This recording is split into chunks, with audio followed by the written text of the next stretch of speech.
to the channel, everybody. As you probably saw from the title, we're talking about the 2021 F-150 here. I'm looking at it here on my other screens, just grinning from ear to ear because I'm really excited about this truck, and I think Ford knocked it out of the park.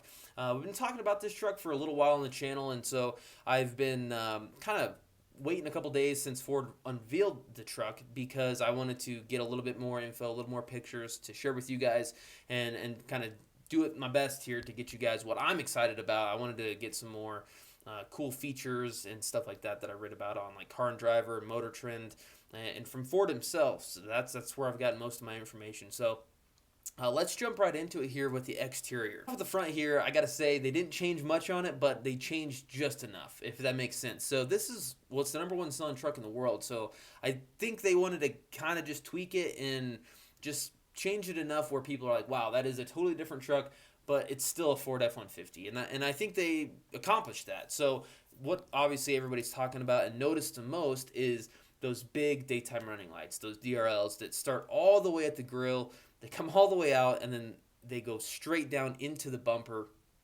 They're massive.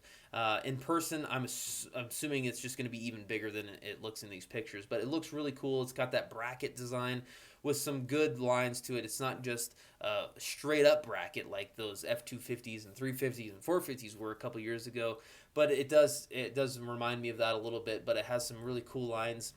The bumper, in my opinion, is a huge upgrade. It has some really good lines to it. It follows the fog lights and the daytime running lights, and it looks super sharp. I think that was something that was much needed. They really needed to change that bottom bumper there. It was just kind of plain Jane. It wasn't ugly by any means. It fit the current trucks really well, but this was a huge upgrade. It matches those new running lights really well, and it just kind of flows a lot better. Another thing that I noticed, at least right off the bat, is this has front parking sensors. That's something I talked about in the things I don't like about my current F-150, and something I noticed when we were looking at some of the camo pictures was there was going to be front parking sensors. That is true. These do have front parking. I got a little bit of flack for that I was complaining about not having front parking sensors, but they're really, really nice to have. When you have a full-size truck and you're pulling into a garage, yeah, cameras are nice, but the sensors are very nice as well. And working in, as a pair, it's even better. And I'm excited about that quite a bit. Moving on to the side, something I noticed right away is this side badging. It kind of looks like a vent, but I don't know if it's functional, but the badging itself is definitely an upgrade. Right now, it kind of just says F-150 or F-150 Limited or Platinum, whatever your trim is, right on the side there, up by the hood in front of the mirror. And it's just kind of slapped on there. It's just a plastic, basically just a plastic emblem. It's really nothing special. I don't like that very much. I haven't taken it off my truck because it does need something up there. I like that there's a badge there. It just is kind of plain Jane is kind of what I'm getting at. This one looks a lot higher, more high-end. The actual body itself of the truck is molded kind of around, it looks like, this badging here, and it may be functional. I can't tell in some of these pictures as a vent, but I can tell you, I'm sure on the Raptor this will be a similar vent that is functional. I'm sure that's partially why it's there, but it does look a lot better, and the body, it actually kind of conforms to this this badge here. So big fan of that, and I'm sure, like I said, on the Raptor, it's going to be a functional vent, and I think that'll look really, really nice. Moving along to some other stuff on the side, it's very similar to the current outgoing body style, but I do notice that the fender flares look like it's actually the body itself has kind of the fender flare built into it. It doesn't look like it's just stuck to the side of it anymore, and I really like that as well, keeping it clean and more it's just less plastic stuff stuck to your truck, and I hope that I'm right on that when I say that. From these pictures, it looks like it's actually the body itself that has been formed into a fender flare. So other than the side looks very similar to the current body style, which is not a bad thing. It's a very good looking truck from the side. The back of the truck is very similar as well to the outgoing body style. They did tweak the tailgate. It looks like it has a little bit more body styling to it. There's a little bit of shape to the bottom and top of it, and as well as the bumper. The bumper looks like it has just a hint of body styling to the bottom of it, which I like. Nothing too crazy there. Again, it is a good looking bumper and tailgate on the current truck, so they didn't change much. I think they just kind of tweaked it a little bit there. Now the big thing on the back end, and I'm not quite sure what my thoughts are on it yet, the tail lights. So the tail lights have some really bright running light, DRLs, which I do like, and they fit to the body styling really well. They're kind of molded into the body, which is really cool. They're not just slapped on there, and that's all fine and dandy. But the only thing I don't like, and I think I pointed this out again in my first video when it was all in camo, was it has kind of a clear lens on the tail light. And I'm not sure. I'm sure there's a reason for that. I don't know why that is, but it's just something that I'm not a huge fan of. It could be because of their LEDs and they don't need a red tinted lens. I just hope it looks a little better in person. I think in the limiteds and platinums and King Ranches, that's got some brushed aluminum on that back tailgate with that badging there. I think that'll make it look a lot cleaner. So not too much that I can't report too much that I like hate it. It's just something that I'm not a huge fan of, and I'm looking forward to seeing it in person and really kind of gathering my opinion there a little bit more. But that's really the only change I noticed on the back. Okay, so the big elephant in the room, the interior in the 12-inch screen that's available, it is huge, and I noticed that when we were talking about it in my first video about this truck, that it is a massive screen. I'm not sure I thought it was going to be a 12-inch screen, but it is, and it's huge. It is a completely different shape than the 12-inch screen that is in the Rams, which I'm a big fan of. I think this might work a little bit better. The Rams is, kind of, it's long up and down. It's more vertical type shape. This is more just like a monitor. It's square. The other big screen is the digital display for the driver, where your gauge cluster is. That is all digital, as we kind of already knew from some earlier pictures, but it looks like it's going to be very configurable. A lot of information there, which I like. I like having a lot of data and cool kind of analytic stuff. It looks like it's pretty configurable. I hope that they'll let you change the gauge setup and everything like that, which I'm sure they will. But not too much to report on that. It's just a digital gauge cluster. A lot of information there. We'll get more into that when we can actually see one in person and go through the different features. But those are the two big things that everybody notices right away. And I got to say, they made the interior form around those screens really nicely, and I'm a big fan. So the next thing that everybody's talking about is the fold down gear select lever. We talked about this in the first video that I made. There was a button that looked like the gear select was kind of folding down, and I mentioned it. I was kind of confused. I didn't know what it was for.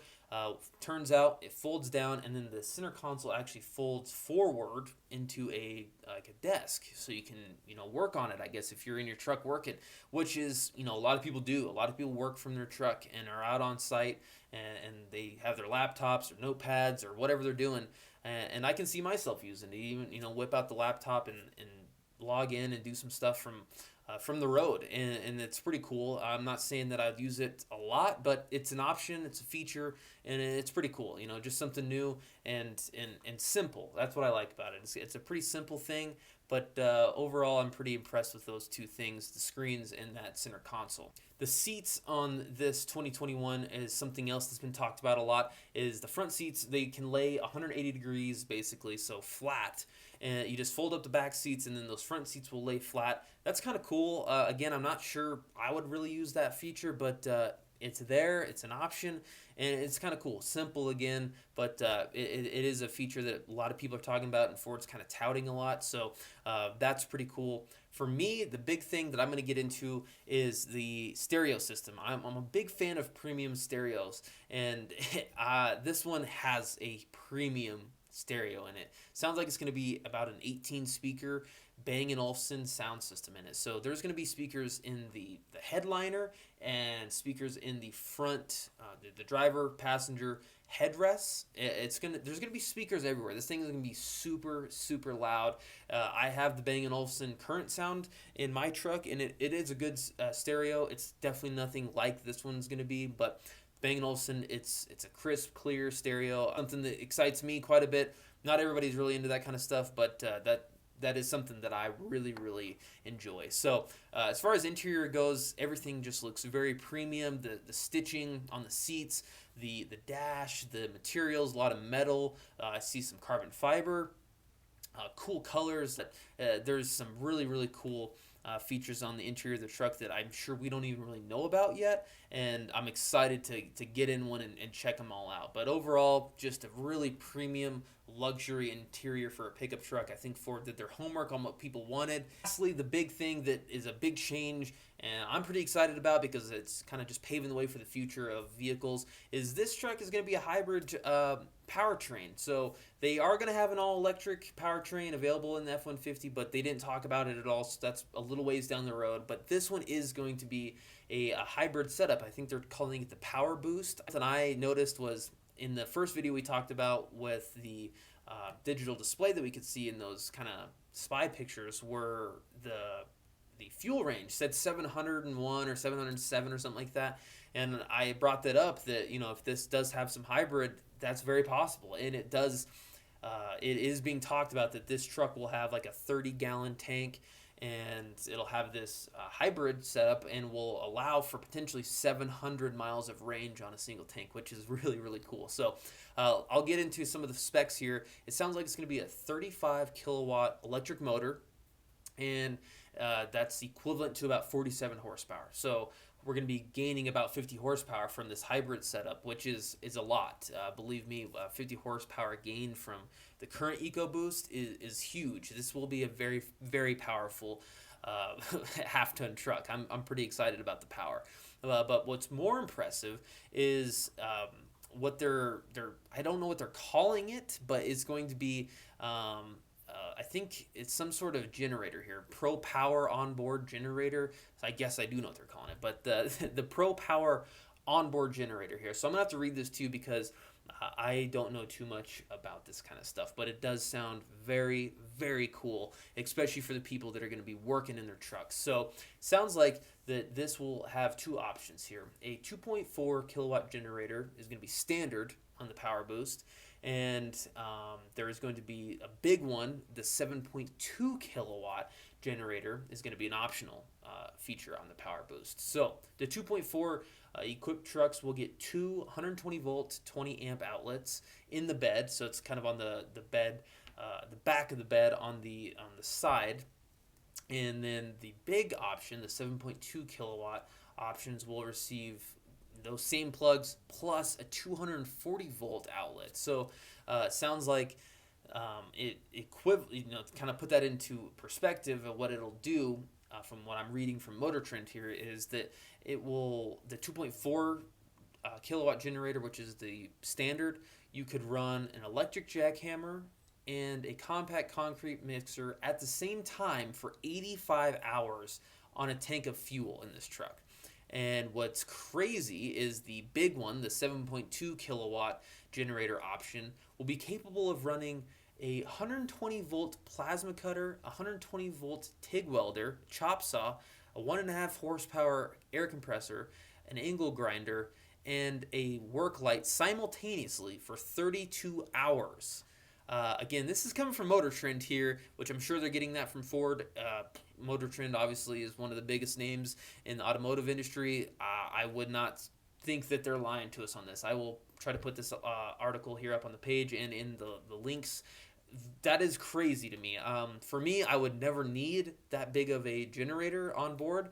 But the 2.4 kilowatt one, where you have a couple 120 volt 20 amp plugs, that is pretty awesome. I've been in situations where I could have used some actual plugins while I was out, camping or whatever it may be. And I mean, this is something you're going to have warranty on for years, and it's just incredible that we're going to be able to get this kind of stuff. That being said, I'm going to cut this video here because it's going on pretty long, but went over the exterior, interior, and this new hybrid powertrain, the PowerBoost, and I can't be more excited about it. So I hope you guys are excited. Hope you found this informational. Don't forget to subscribe to the channel. Trying to get that 1,000 subscriber mark knocked off this summer. So I greatly appreciate you guys watching this. Hope you have a fantastic day. Catch you on the next one. Take it easy.